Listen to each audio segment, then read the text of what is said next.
ರಾಜ ಮಹಾರಾಜರ ಕಾಲದಲ್ಲಿ ಕೂಡ ಏನಂದ್ರೆ ಮುತ್ತು ರತ್ನಗಳನ್ನ ಅಲ್ಲೇ ಹಾಕೋರು ಹಾಗೇವು ಅಂತೇಳಿ ಹಳ್ಳಿ ಒಳಗಡೆ ನೆಲ ಮುಟ್ಟಿರ್ ಗೊತ್ತಾಗಿರೋದು. ಅವ್ರ ಮೀಟಿಂಗ್ಗಳೆಲ್ಲ ಹೈದರಾಬಾದ್ ನಲ್ಲಿ ಆಗ್ತಿದ್ವು. ಮೂಡಲ್ ಮನೆ ಆಕ್ಚುಲ್ ಸ್ಟಾರ್ಟ್ ಆಗಿದ್ದಂಗೆ ಅದ್ ನಿಂತಿದ್ದಕ್ ರೀಸನ್ ಏನಾದ್ರು ಅದು ಹೇಳಲಿಕ್ಕಾಗೋದು, ಕೆಲವು ಕಾರಣ ಇರ್ತವೆ.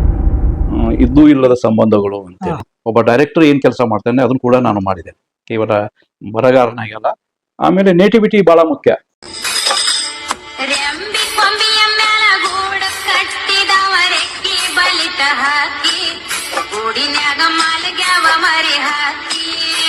ಸರ್ ಇವಾಗ ನೀವು ಮೂಡಲ್ ಮನೆ ಅಂತ ಧಾರಾವಾಹಿ ಬರೆದ್ರಿ, ಧಾರಾವಾಹಿಗೆ ರೈಟರ್ ಆಗಿದ್ರಿ. ಆ ದಿನಗಳ ಬಗ್ಗೆ ಮಾತಾಡೋದಾದ್ರೆ ನಾನು ಯಾವುದೇ ಧಾರಾವಾಹಿಗೆ ಕೇವಲ ಬರಗಾರನಾಗಿ ಅಷ್ಟೇ ಉಳಿದಿರಲಿಲ್ಲ. ಎಷ್ಟೋ ಧಾರಾವಾಹಿಗಳಿಗೆ ನಾನು ತುಂಬಾ ಕೆಲಸ ಮಾಡಿದ್ದೇನೆ ಬರವಣಿಗೆ ಬಿಟ್ಟು. ಅಂದರೆ ಕಲಾವಿದರನ್ನ ಆಯ್ಕೆ ಮಾಡೋದಾಗ್ಲಿ, ಮೇಕಪ್ ಬಗ್ಗೆ ಕಾಳಜಿ ವಹಿಸೋದಾಗ್ಲಿ, ಅಥವಾ ಮ್ಯಾನೇಜ್ಮೆಂಟು, ಊಟ ತಿಂಡಿ ಹೇಗಿರ್ಬೇಕು, ಯಾರ್ಯಾರು ತರಬೇಕು, ಯಾವ ಟೈಮ್ದಲ್ಲಿ ತರಬೇಕು, ಅದೊಂದು ಶೆಡ್ಯೂಲ್ಸ್ ಹಾಕೋದಂದ್ರೆ ಯಾವ ಡೇಟಿಗೆ ಯಾವ ಕಲಾವಿದರನ್ನು ಕರಿಬೇಕು, ಯಾವ ಸ್ಥಳದಲ್ಲಿ ಮಾಡಬೇಕು ಅನ್ನೋದಕ್ಕೂ ಕೂಡ ನಾನು ತಲೆ ಹಾಕೊಳ್ತಿದ್ದೆ ಮಾಡ್ತಿದ್ದೆ ಆ ಕೆಲಸನೇ. ಆನಂತರ ಬರವಣಿಗೆ ಅದ್ರ ಜೊತೆಗೆ ನಾನು ಮೊದಲು ಬರವಣಿಗೆ ಬರಿತಿದ್ದೆ. ಚಿತ್ರಕಥೆ ಮೊದಲು ಬರೆದ ಮೇಲೆ ಅದು ಯಾವ ಜಾಗದಲ್ಲಿ ಶೂಟಿಂಗ್ ಆಗಬೇಕು, ಯಾವ ಕಲಾವಿದರು ಇರಬೇಕು, ಯಾವ ದಿನ ಇರಬೇಕು, ಇದನ್ನೆಲ್ಲ ಸೆಟಪ್ ಮಾಡ್ಕೊಳ್ಳೋಕ್ಕೆ ನಾನು ಒಬ್ಬ ಡೈರೆಕ್ಟರ್ ಏನು ಕೆಲಸ ಮಾಡ್ತೇನೆ ಅದನ್ನು ಕೂಡ ನಾನು ಮಾಡಿದ್ದೇನೆ. ಕೇವಲ ಬರಗಾರನಾಗಲ್ಲ, ಒಬ್ಬ ಡೈರೆಕ್ಟರ್ ಹೇಗೆ ಕೆಲಸ ಮಾಡಬಹುದು ಅನ್ನೋದು ಕೂಡ ನಾನು ತಿಳ್ಕೊಂಡೇ ನಾನು ಕೆಲಸ ಮಾಡ್ತಿದ್ದೆ. ಮತ್ತೆ ಬರವಣಿಗೆ ಕೇವಲ ಹೇಗಿರ್ತದಂದ್ರೆ ನಾನು ಬರೀಬೇಕು, ಡೈಲಾಗ್ ಬರೀಬೇಕು, ಸುಮ್ಮನೆ ಕೂತ್ಕೊಳ್ಬೇಕು, ಆ ಥರದ್ದು ನಾನು ಯಾವತ್ತೂ ಮಾಡಿಲ್ಲ. ಅವ್ರ ಜೊತೆಗೇ ಮಾಡ್ಕೊಂಡು, ಅವ್ರ ಜೊತೆನೇ ಊಟ ಮಾಡಿಕೊಂಡು, ಆಮೇಲೆ ಕಲಾವಿದರಿಗೆ ಬಂದ್ರು ಅಥವಾ ಇಲ್ವಾ ಇದನ್ನೆಲ್ಲ ನೋಡಿಕೊಂಡು ಅವ್ರನ್ನ ಕರೆಸಿ ಆ ಸ್ಥಳಕ್ಕೆ ಕರೆಸಿ ಅದನ್ನ ಶೂಟಿಂಗ್ ಟೈಮ್ದಲ್ಲಿ ಕರೆಕ್ಟಾಗಿ ಎಲ್ಲ ಇದ್ದಾರೆ ಅನ್ನೋಕೆ ಆದಮೇಲೆ ನಾನು ಹೇಳ್ತಾ ಇದ್ದೆ, ನಾನು ಈ ಸೀರಿಯಲ್ ಈ ದೃಶ್ಯವನ್ನು ಬರಿತಾ ಇದ್ದೇನೆ, ಇದರಲ್ಲಿ ಹೀಗಿದೆ ಅಂತ ಎಲ್ಲರಿಗೂ ಹೇಳಿ ಆ ನಂತರ ಕೊಡ್ತಿದ್ದೆ. ನಂತರ ಶೂಟಿಂಗ್ ಆಗ್ತಾ ಇತ್ತು. ಎಷ್ಟೋ ಸಲ ನಾನು ಬರವಣಿಗೆಯನ್ನೇ ಮನೇಲಿ ಕೂತಂತೂ ಬರೀತಿರ್ಲಿಲ್ಲ. ನಾನು ಯಾವುದೋ ದೇವಸ್ಥಾನದ ಮುಡಲ್ ಮನೆ ಮಾಡುವಾಗಲಿ, ಮಹಾನವಮಿ ಮಾಡುವಾಗಲಿ ನಾನು ಒಂದು ದೇವಸ್ಥಾನದಲ್ಲಿ ಕೂತ್ಕೊಂಡು ಬರಿತಿದ್ದೆ, ಗರ್ಭಗುಡಿಯಲ್ಲಿ ಕೂತ್ಕೊಂಡು ಬರಿತಿದ್ದೆ, ಆಮೇಲೆ ಹೊರಗೆ ಚಾವಣಿಯಲ್ಲಿ ಬರಿತಿದ್ದೆ. ಬಣಿವೆ ಅಂತೇಳಿ ಬಯಲುಸೀಮೆ ಏನಿರ್ತಿತ್ತು, ಬಣಿವೆ ಕೂತ್ಕೊಂಡು ಅದರಲ್ಲಿ ಬರಿತಿದ್ದೆ. ಇನ್ನು ಬೇವಿನ ಗಿಡದ ಕೆಳಗಡೆ ಕೂತ್ಕೊಂಡು ಬರಿದ್ದೇನೆ. ಒಂದು ಕಟ್ಟೆಯಲ್ಲಿ ಎಷ್ಟೋ ಸಲ ನಾನು ಹಳ್ಳಿಯಲ್ಲಿ ಒಂದು ಬಸ್ ಸ್ಟ್ಯಾಂಡ್ ನಲ್ಲಿ ಕೂತ್ಕೊಂಡು ಬರ್ತಿದ್ದೇನೆ ಸೀನುಗಳು. ಯಾಕೆ ಅಂದ್ರೆ ನನಗೆ ಅದು ಬೇಕಾಗಿತ್ತು. ಅದು ಬರವಣಿಗೆ ಆವತ್ತು ಒಂದು ಸುಮ್ಮನೆ ಒಂದು ಆರಾಮದಾಯಕ ಸ್ಥಳ ಅಲ್ಲ, ಅದು ನಮಗೆ ಎಲ್ಲಿ ಇದು ಮನಸ್ಸು ಆಗ್ತದೆ ಅಲ್ಲಿ ಕೂತ್ಕೊಂಡು ಬರೆದ್ರೆ ನನಗೆ ಏನೋ ಒಂಥರ ಖುಷಿ ಆಗುದು, ಅಲ್ಲಿ ಬರಿತಾ ಇದ್ದೆ. ಆಮೇಲೆ ನೇಟಿವಿಟಿ ಬಹಳ ಮುಖ್ಯ. ಇವತ್ತು ನೇಟಿವಿಟಿಗೆ ಏನ್ ಮಾಡ್ತಾರೋ ಗೊತ್ತಿಲ್ಲ, ನಾವು ಬರೆಯುವಾಗ ನೇಟಿವಿಟಿ 60% ನೇಟಿವಿಟಿನ ಹೊರಗಡೆನೆ ಮಾಡೋದು, ಹೊರಾಂಗಣನೇ. ಇಂಡೋರ್ ಏನಿತ್ತು ಒಂದು 40%. ಯಾವುದೇ ಸೀರಿಯಲ್ ಆಗಲಿ ನಾನು ಮಾಡಿದ್ದು ಹಾಗೇನೆ. ಆಮೇಲೆ ಒಂದೆರಡು ಸೀರಿಯಲ್ ಬರೆದಿದ್ದೇನೆ. ಚಂದನ ಧಾರಾವಾಹಿಗೆ ಬರೆದಾಗ ಬಹುಶಃ ಹೊರಾಂಗಣ ಅಲ್ಲಿ ಆಗ್ತಿರ್ಲಿಲ್ಲ.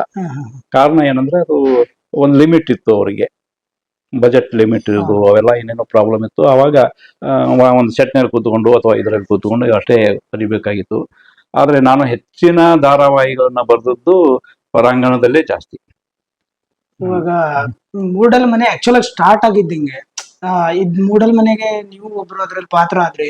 ಮೂಡಲ್ ಮನೆಗೆ ಬರಿಬೇಕು ಅಂತ ನಿಮ್ಮನ್ನ ಯಾವ ತರ ಅಪ್ರೋಚ್ ಮಾಡಿದಾರು, ಅದು ಆಕ್ಚುಲ್ ಸ್ಟಾರ್ಟ್ ಆಗಿದ್ ರೀತಿ ಹೆಂಗೆ? ಅದೇ ಅದು ಬಹಳ ಒಂಥರ ವಿಚಾರ. ನಾನು ಅದಕ್ಕೂ ಬರೋ ಮುಂಚೆ ಇನ್ನೊಂದು ಸೀರಿಯಲ್ ಬರ್ದಿದ್ದೆ, ಗೆಳತಿ ಅಂತೇಳಿ, ನಾಗಾಭರಣ ಅವರು ನಿರ್ದೇಶನ ಮಾಡಿದ್ದು. ಅದಾದ ನಂತರ ಇನ್ನೊಂದು ಉತ್ತರ ಕರ್ನಾಟಕದ ಒಂದು ಧಾರಾವಾಹಿ ಮಾಡಬೇಕು ಅಂತೇಳಿ ETV ಅವರು, ರಾಮೋಜಿ ರಾವ್ ಅವರು, ಅವರೇ ಪ್ರೊಡಕ್ಷನ್ ಅವ್ರದೇ ಅಂತೇಳಿ ವೈಶಾಲಿ ಕಾಸರವಳ್ಳಿ ಅವರು ನಿರ್ದೇಶಕರಂತಿತ್ತು. ಅಲ್ಲಿ ಒಬ್ರು ಉತ್ತರ ಕರ್ನಾಟಕ ಭಾಷೆಯನ್ನು ಬರೆಯಬಲ್ಲವರು ಯಾರಿದ್ದಾರೆ ಅಂತ ಹುಡುಕುವಾಗ ಬಹುಶಃ ನಾನು ಕಣ್ಣು ಬಿದ್ದಿರ್ಬೇಕು ಅವರಿಗೆ. ಅವಾಗ ಗಣೇಶ್ ಅಂತ ಹೇಳಿ ಒಬ್ಬರು ಪತ್ರಕರ್ತರು, ಅಮೀನ್ಗಢ್, ಅವರು ಸ್ನೇಹಿತರು ನನಗೊಂದು ಫೋನ್ ಮಾಡಿ, ಇಲ್ಲ ನೀವು ಹೀಗೆ ETVಗೆ ಕರೀರಿ, ಬನ್ರಿ, ಅಲ್ಲಿ ವೈಶಾಲಿ ಕಾಸರವಳ್ಳಿ ಅವ್ರು ಇರ್ತಾರೆ, ಅವ್ರು ಉತ್ತರ ಕರ್ನಾಟಕದ ಭಾಷೆಯಲ್ಲೇ ಬರೀತದ ಒಂದು ಸೀರಿಯಲ್ ಮಾಡ್ಬೇಕಂತಿದ್ದಾರೆ ಅಂಥೇಳಿ ಭೇಟಿ ಮಾಡಿಸಿದ್ರು. ನಾನು ಈ ಟಿ ವಿ ಆಫೀಸಿಗೆ ಹೋಗಿ ಮಾತಾಡಿದಾಗ ಅದ್ರ ಬಗ್ಗೆ ಚರ್ಚೆ ಆಯಿತು. ಅವಾಗ ಅವರು ಆಲ್ರೆಡಿ ಒಂದು ಕಥೆಯನ್ನು ಸೆಲೆಕ್ಟ್ ಮಾಡ್ಕೊಂಡಿದ್ರು, ಇದ್ದೂ ಇಲ್ಲದ ಸಂಬಂಧಗಳು ಅಂತೇಳಿ. ರೇಖಾ ಕಾಕಿಂಡಿಕಿ ಅವರ ಕಥೆ, ಅದು ಕಾದಂಬರಿ. ಅದನ್ನ ಚಾನೆಲ್ನವರು ಆಯ್ಕೆ ಮಾಡಿದ್ದಾರೆ. ಅದರ ಎಲ್ಲ ಪಾತ್ರಗಳೆಲ್ಲ ಸೆಲೆಕ್ಟ್ ಆಗಿದ್ದಾವೆ ಅಂದ್ಬಿಟ್ರು. ಸರಿ ಅಂದ್ಕೊಂಡು ಸುಮ್ಮನಾದೆ. ಆಮೇಲೆ ಆ ಕಥೆಯನ್ನು ಇಟ್ಕೊಂಡು ಮಾಡಿದ್ರೆ ಒಂದು ಹೆಚ್ಚಂದ್ರೆ ಒಂದು 100 ಕಂತುಗಳಲ್ಲೇ ಮುಗಿಬೇಕಾಗಿತ್ತು. ಅದು ಒಂದು 100 ಎಪಿಸೋಡ್ ಆಗಿರೋದು, ಆಗ್ಬಿಡುದು ಅಷ್ಟೇ. ಯಾಕಂದ್ರೆ ಕತೆ ಹಂಗೆ ಇತ್ತು. ನಾನು ಅದ್ರ ಬಗ್ಗೆ ಚರ್ಚೆ ಮಾಡಿದಾಗ ಹೇಳಿದೆ, ನೀವು 1,000 ಕಂತುಗಳು ನೀವು ಮಾಡೋದಿದ್ರೆ ಕತೆಗೆಯಲ್ಲಿ ನನಗೆ ಸ್ವಾತಂತ್ರ್ಯ ಕೊಡಬೇಕು. ಅಂದ್ರೆ ಕತೆ ನಾನು ವಿಸ್ತಾರ ಮಾಡ್ತೇನೆ, ಕಥಾ ವಿಸ್ತರಣೆ ಆಗ್ಬೇಕಾದ್ರೆ ನಮ್ಗೆ ಸ್ವಾತಂತ್ರ್ಯ ಇದ್ರೆ ನಾನು ಮಾಡ್ತೇನೆ ಅಂತ ಹೇಳಿದೆ. ನಮ್ಗೆ ಫ್ರೀಡಮ್ ಕೊಟ್ರೆ ನಾ ಎಷ್ಟು ಬೇಕಷ್ಟು 1,000 ಕಂತುಗಳಿಗೆ ನಾನು ಭರವಸೆ ಕೊಟ್ಟಿದ್ದೆ. ಆಕ್ಚುಲ್ ಆಗಿ ಎಷ್ಟು ಎಪಿಸೋಡ್ಸ್ ಆಯ್ತು ಸರ್ ಅದು? ಅದು 500 ಇದು ಕಂತುಗಳನ್ನ ಆಯ್ತು.